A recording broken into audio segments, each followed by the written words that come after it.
Good morning, everybody. This is the Rabid Hedgehog, and this is going to be my ride and review of the Harley Davidson Street Bob. Now, the reason why I'm not saying any particular year model range is because this bike has been around in this form for quite a while now. So this is a 17. However, there'll probably be a change for 18 coming up. And the one behind me is a 16, but we'll go over that one as well. But at any rate, this is the Harley Davidson Street Bob, the basic entry level into the Dyna chassis, 670 pounds, 26.3 inch seat height, and then whenever you sit on it, it goes down to 25 and some change. So very low riding bike. Mid-mount controls, 6-speed transmission. The only bike left with the standard 103 engine, as all the others are now 103 high output. As you can see, blacked out in the dark custom range of bikes. 10-inch mini apes, cable-operated clutch, cable-operated throttle, classic basic motorcycle. These motorcycles start around $13,800, so not a bad price either for this bike. Like I said, it is the entry level into the big twin, and overall, to me, it is a good-looking bike. Go ahead and hop on it real quick. Now, as you can tell, very standard Harley Davidson, but if you're not familiar, what you'll do is on the right side you have your on and off switch, you have your hazard, your start button, and your right turn signal. If you go into a turn and come back, then the turn signal will self-cancel. If you're just changing lane, just touch it back and it shuts it off. On the left side you have your information scroll that goes down through here. As you can see, odometer, clock, and then you'll have 2 trip odometers, gear indication, and a digital tachometer when you scroll through, and remaining fuel. You also have your bright, and then your flash to pass if you press down on it, your horn, and your left blinker. Same thing, turn, self-cancels if you come back, touch to turn off. Fuel gauge here, approximately 5-gallon fuel tank. That's the ignition right there. Down here, turn indications, bright, neutral, oil. And then, now this bike does not have it, but you can see the cruise control there, but there's other bikes that do, so they just put it on there. These bikes can have ABS. This one does not. Then you have battery, fuel, and check engine right through there, and a security light would be there if this bike was equipped with security. To start it, press down and press start. Right now I have the digital tachometer, as you can see, put on there with the gear indication. Now, like I said, this one does have the mid-mount pegs with the mini 10-inch apes.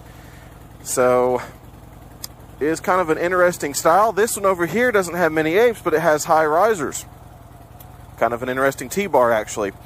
And then I just realized it was a T-bar. This is one of my coworkers. I just grabbed it real quick because he said to take it out too, because this has been modified. His has got the stage 1 and some other things. As you can see, it also has a lowrider seat on it, even though it's a Street Bob.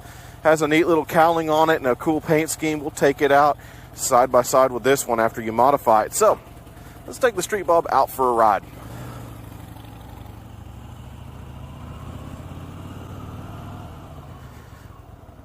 As you can tell, it's a pretty silent motorcycle, but this microphone setup has always been quieter than my other, so you probably can't even hear it.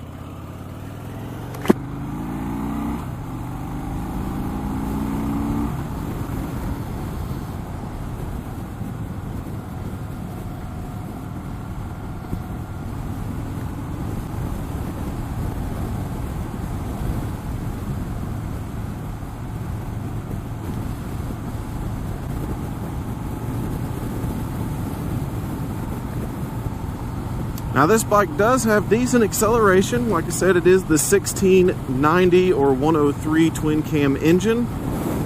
Well, I know better than to go that way now. It's a very good engine. I mean, for this bike, like I said, at 670 pounds, it tugs the weight very well. Add my 230-ish pounds to it, and it still does just fine. Right now I'm cruising along in third gear at around 35 miles an hour. We'll increase to 55 here, and we'll get up to highway speed in a moment. As you can see, there's some vibration in the mirrors, but that is typical Dyna affair. They do vibrate despite the rubber-mounted engine. You can feel that through the bars, you can feel it through the bike. It does level its way out, though, in highway speeds. So once you get up into the higher revs and then the higher speed, it will actually calm its way back down. And also when the bike warms up a little bit more as well. Now, in terms of the way this bike sits, this is something that I am not incredibly fond of. Now, I have rode a ton of Street Bob since I started working for the Harley Davidson dealerships. And I have to say that there's several different ones that are modified that work better than this. The stock form for me does not quite work. As you can see, my knees are rising above the tank. I feel kind of crowded despite the size of the motorcycle. And it's kind of a small pedal area or peg area for my large feet. So for this bike, it sits very weird, especially having these mini apes. It doesn't feel like I should be sitting back like this with my arms in the air and my fist in the wind. No, it feels like I kind of need to be like this, have the feet out on some forward mount pegs. Now, a lot of people, when they purchase these motorcycles, they actually do that. They go ahead and forward the pegs out, and it helps them out quite a bit. Some even lower the mini apes down to like a beach bar. Some will change them up to where it doesn't rise as high. I mean, this bike does have great flickability. I mean, it is a very good bike when it comes to the flickability of the frame. It's just, it needs something a little bit different than mid-mount pegs. Now, there's other motorcycles in the Dyna frame that have forward mount, and that's going to be the Wide Glide and the Fat Bob. Those two come stock with forward mounted controls. The Lowrider, basically the next entry in the Dyna chassis, is also mid-mount, but it has those more lower down beach bars on a small 1.5 to 2 inch riser, which means that the handlebars are more down here, not up here, and to me that's more natural for a bike with mid-mounted pegs, especially because of my height. And like I said, I feel kind of cramped up on this bike despite the size of it. But, I mean, does it make it a fun bike to ride? Why, yes, it is a fun bike to ride because, I mean, it's a big girl, and as you can see, you can get over and over and over on it, and it actually likes to turn. And it's a blast to turn. I mean, it's a great bike to play around with, and as an entry-level Dyna, it's a great bike to start with. Even if you're a new rider, this bike is extremely approachable because of the mid-mount controls and the way it sits. It'll also, if you ever want to get into cruisers for the long term, this is a great cruiser to start with because you already got the mini apes and you have a bike that you can modify quite a bit. So let's go ahead and kind of do a little bit more of riding impressions on some rougher roads here and kind of talk about the suspension. Oof, as I launch myself off the seat. That's my favorite bump to check these things on because I know it's there and I know what it does to suspension. And this bike is very, very, very, very bouncy. It's a bike that has very low travel rear suspension, so it can launch you off the back seat just fine. It does, you know, handle bumps pretty well just in normal riding, but those severe ones, not so much. But that's not much of a problem as long as you live in an area that you can get around the roads and dodge the holes and all that. I intentionally hit that just to kind of show you if you have to, you will go off the seat for a moment. But over the long haul, this would still be a very comfortable bike. As you can see, it is tightly sprung, but at least it does travel decently. Holds its path very well. Braking on this bike, as I mentioned before, does not have ABS. Single disc front, single disc rear, of course, and it stops very well. I think the front end needs a little bit more bite to it, but then with the suspension it's got on it, it will also dive a lot more. As you can see, it does dive quite a bit there. But just front brake alone, it does decent.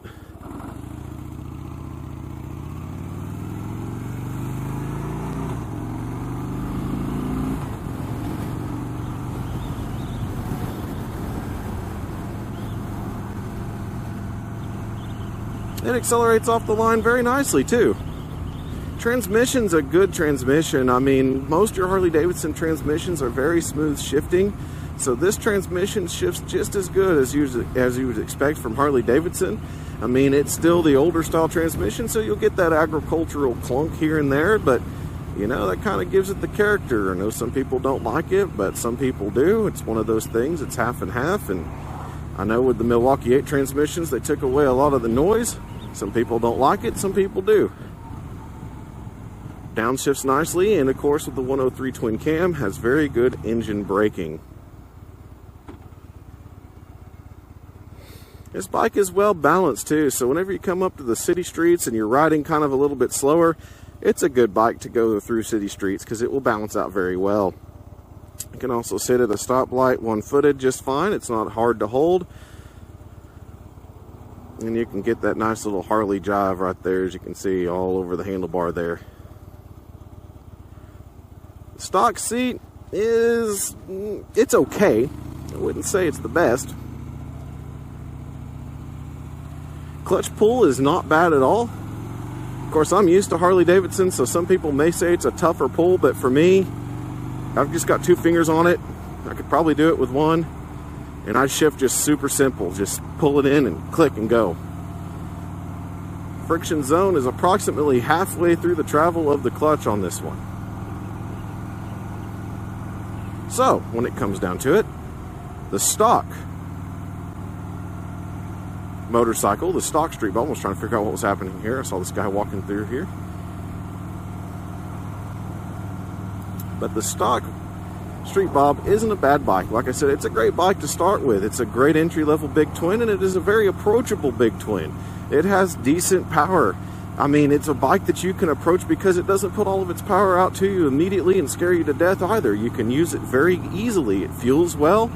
The response is perfect. I mean, it just very nice, level-headed engine. I mean, so if you're a beginning rider and you want to start on a big twin, this is the one for you.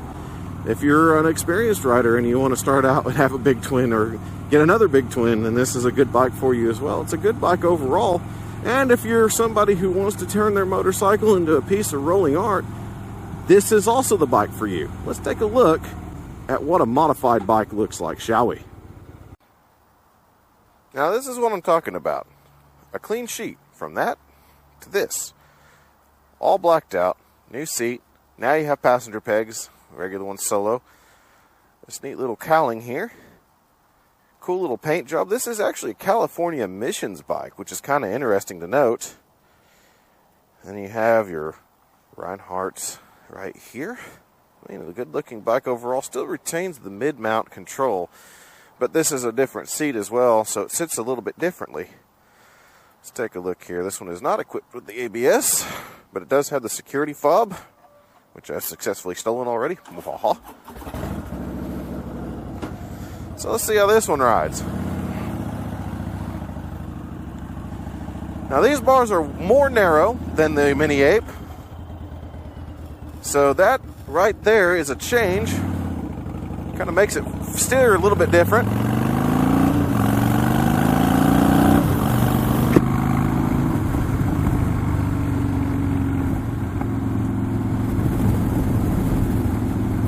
Still accelerates nicely.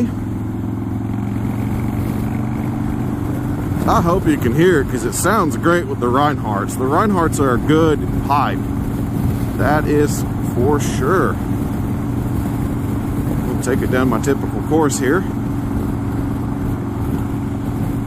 Just kind of get a feeling. Now, the one thing is with the lowrider seat on it, I like the way the seat sets better than the stock one that comes with the Fat Bob, but I would like to have the pad that's in that lowrider seat to be removed, and that way I can use the back end of it, and that way for my much taller self I could fit this bike a lot better, and I would actually be back kind of like this. I'm kind of moved onto the passenger seat in a way, and that even with mid mounts would feel pretty dang good.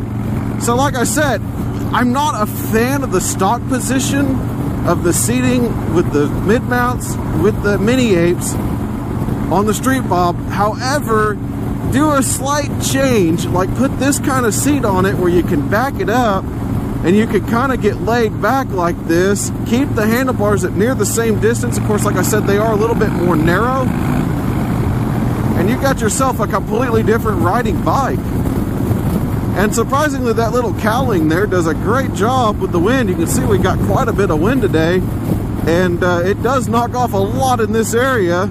And I can kind of feel some turbulence if I stick my head above my head there. So it's actually kind of interesting that it does cut off that much wind despite being kind of a small little cowling.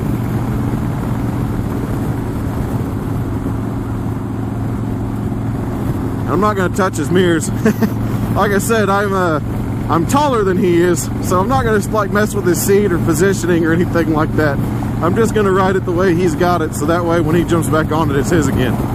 But this is a cool bike. I mean, it doesn't really have too much modification to it except for more blacking out. Like I said, the seat, these giant T-bars, and, you know, the exhaust basically, and that's it. I don't believe anything else has been completed because it has the stock breather on it. It's not a stage 1. Being that's a California emission bike, I was expecting a little bit less performance, but it seems to be doing just fine.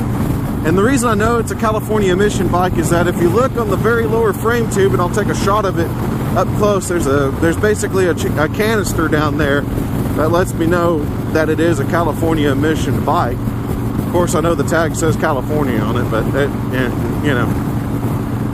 But yeah, like I said, when it comes to the Street Bob, I do recommend it. And because the seating position will work for many, it doesn't work for all. You can see my knees are a little lower on this one actually. A little bit, not by much. But it's not rising above the tank like it was on the other one, because I can sit back in this seat a little bit differently. So, like I said, it's a Blake Slate. It's a bike that you can literally do whatever you want to it. Yeah, there's definitely no stage 1. It's crackling.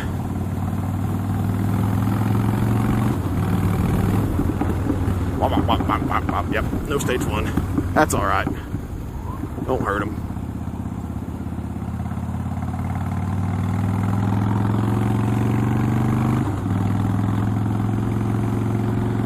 But like I said, you know, do some changes to whatever you want to do, and that's what this bike is for.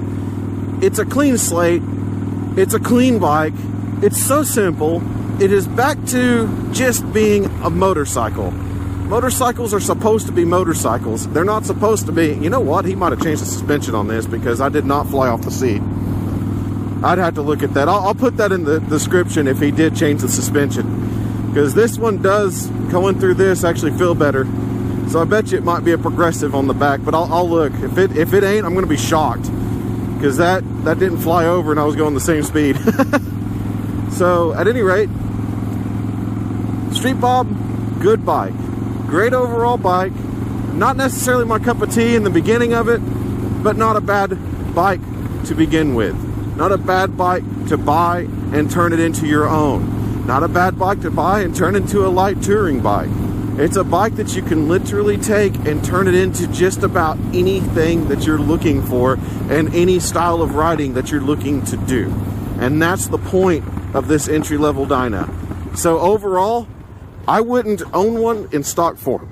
But if I was to find one that was used, it's already been all tricked out with forward-mounted controls, a new seat, maybe some better suspension, that progressive rear end, then I would change to that and buy it. I mean, I would not disagree with it. So, at any rate, this is the Rabid Hedgehog, and if you have any more questions about the Harley Davidson Street Bob, let me know in the comments below.